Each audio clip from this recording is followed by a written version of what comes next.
વડોદરા મહાનગરપાલિકા હસ્તકની નગર પ્રાથમિક શિક્ષણ સમિતિના વર્ગ 4ના 570 કર્મચારીઓને કાયમી કરવા અંગે છેલ્લા કેટલાક વર્ષોથી હડતાલ ચાલી રહી છે। વારંવાર આંદોલનો છતાંય નિવેડો ન આવતા આજે ફરી એકવાર હડતાલ પર ઉતર્યા છે। આ વખતે તેઓનું કહેવું છે કે અમે લડી લેવાના મૂડમાં છીએ કે જ્યાં સુધી અમને કાયમી નહીં કરાય ત્યાં સુધી અમે હડતાલ સમેટીએ નહીં। તેઓ પ્રાથમિક શિક્ષણ સમિતિના શાસનાધિકારીની ઓફિસ આગળ બેસી ગયા હતા। વર્ષોથી કાયમી કર્મચારી થવાની લડત લડતા કર્મચારીઓ આજે પણ કાયમી થવા લડત લડી રહ્યા છે। આ અંગે સમિતિના ગઠન બાદ બેઠકમાં વકીલો સમાધાનની ફોર્મ્યુલાની વાત કરતા આંદોલન ફરી શરૂ થયું છે। તેઓનું કહેવું છે કે વર્ષ 2019ની અંદર લેબર કોર્ટ દ્વારા ચુકાદો આપવા છતાં પણ અમને કાયમી કરવામાં આવ્યા નથી, ત્યારે ફરી એકવાર અમે લડી લેવાના મૂડમાં છીએ। નગર પ્રાથમિક શિક્ષણ સમિતિના વર્ગ 4ના કર્મચારીઓને ગત વર્ષે પણ આંદોલન કર્યું હતું। તે સમયે પૂર્વ મેયર કેયુર રોકડિયાએ તેઓને આશ્વાસન આપી આંદોલન સમેટ્યું હતું, તેમ છતાં પણ હજુ તેનું નિરાકરણ ન આવતા ફરી એકવાર અચોક્કસ મુદ્દતની હડતાલ પર બેસવાનો નિર્ણય કર્યો છે। નગર પ્રાથમિક શિક્ષણ સમિતિના પરિસરમાં આજે વર્ગ 4ના કર્મચારીએ ભારે સૂત્રોચ્ચાર સાથે વિરોધ દર્શાવ્યો છે અને હવે અમે લોલીપોપ સ્વીકારવા તૈયાર નથી તેમ પણ જણાવ્યું છે। આવતીકાલે પાલિકાની સામાન્ય સભા વખતે નગરસેવકોને ગુલાબ આપી રજૂઆત પણ કરવાની વાત કરી છે। વર્ષ 1992માં વર્ગ 4ના કર્મચારીઓને પ્રોહિબિશન પર મૂકવામાં આવ્યા હતા અને વર્ષ 2019માં લેબર કોર્ટના આદેશ છતાં પણ કાયમી કરવામાં આવ્યા નથી, જેને લઈને આજે ફરી આંદોલન શરૂ કર્યું છે। બીજી તરફ પાલિકામાં નવી ભરતીની વાતો થાય છે, પરંતુ 570માંથી વર્ગ 4ના હવે માત્ર 150 આસપાસ કર્મચારીઓ નોકરી કરી રહ્યા છે અને તેઓના ઘરની હાલત કફોડી બની છે અને નિર્ણય ન આવે ત્યાં સુધી આંદોલન શરૂ રાખવાની ચીમકી ઉચ્ચારી છે।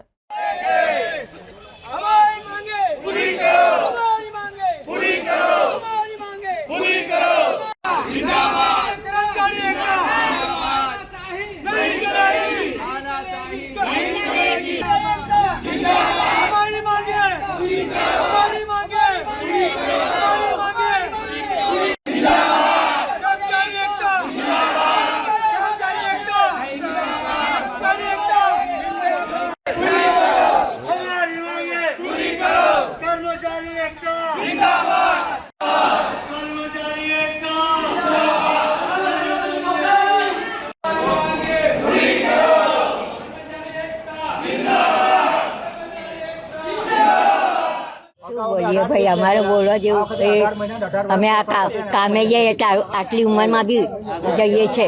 બહુ છોકરા પાસે પૈસા માંગીએ તો કહે છે કે અમે અમારું પૂરું કરીએ કે તમારું પૂરું કરીએ।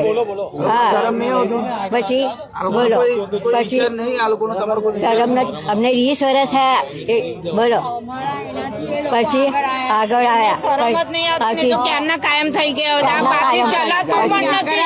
અમારે દિવસના 3-4 બંગલે કામો કરવા જવું પડે છે। અમારી જગ્યાએ પાછા કોન્ટ્રાક્ટ પર અમે ગયા છે।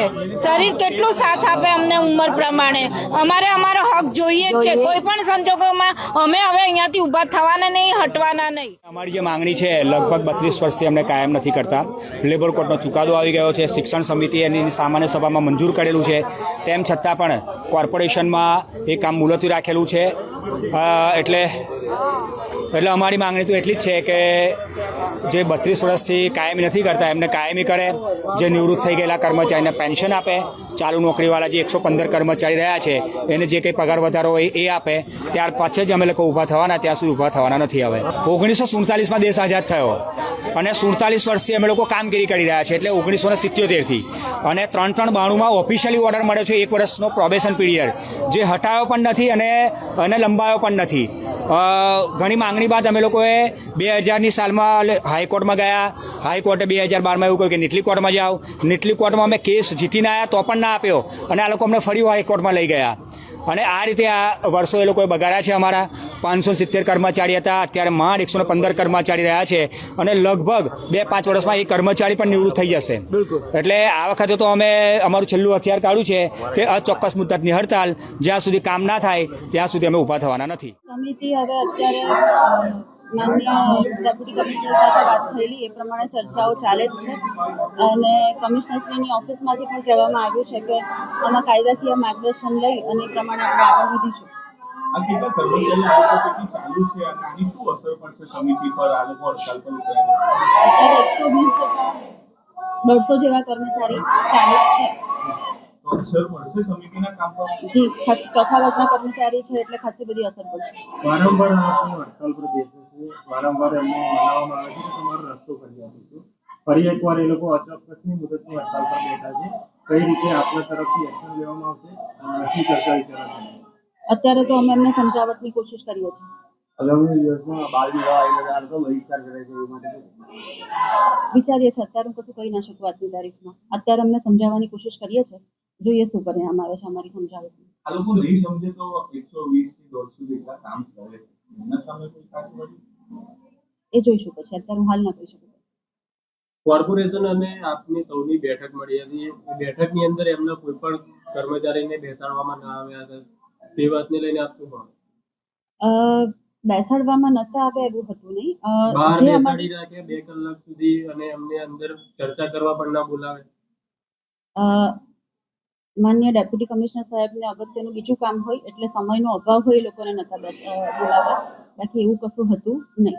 જો એ લોકો હડતાલ કરી રહ્યા છે ને આપ એમની સાથે ચર્ચા જ નહીં કરો તો પછી વાતનો નિકાલ કઈ રીતે આવશે? આ રીતે એમની સાથે એક જ કરવામાં વસ્તુ આવશે. છે, હજુ તો પહેલી જ વખત આ બેઠક મળી હતી એટલે પહેલા જ બેઠકમાં કોઈ નિર્ણય પર ન પહોંચી શકાય. હજુ આગળની કાર્યવાહી ઘણી કરવાની બાકી હોય એટલે સમય તો આપવો પડે જ. કેટલો સમય લેશે કોર્પોરેશન અને શિક્ષણ સમિતિ? એ તો હું ના કહી શકું. અત્યારે અમારી એક જ મીટિંગ થઈ છે એટલે એના આધારે હું કહી ના શકું કે કેટલો સમય થશે. હવે એના માટે જવાબદાર તો કોને નક્કી કરી શકાય, પણ અત્યારે અમે અમારું સમજાવટથી કામ લેવાની કોશિશ તો કરીએ છીએ. આ લોકો જોઈએ શું પરિણામ આવશે. હડતાલ પર બેઠા છે કાયમી કરવાની માંગ. કાયમી કરવાની જે માંગ છે એ લોકોની આપતા દ્વારા સંતોષવામાં આવે છે કોર્પોરેશન? એ તો અત્યારે હાઈકોર્ટમાં કેસ ચાલે છે એટલે હું એના બાબતે કહી ના શકું. ઓથોરિટી કોની જોડે હોય છે કે નગર પ્રાથમિક શિક્ષણ સમિતિ એમને કાયમી કરી શકે કે કોર્પોરેશન? અત્યારે કેસ ચાલે છે એટલે એ બાબતે હું તમને કોઈ જવાબ નહીં આપી શકું.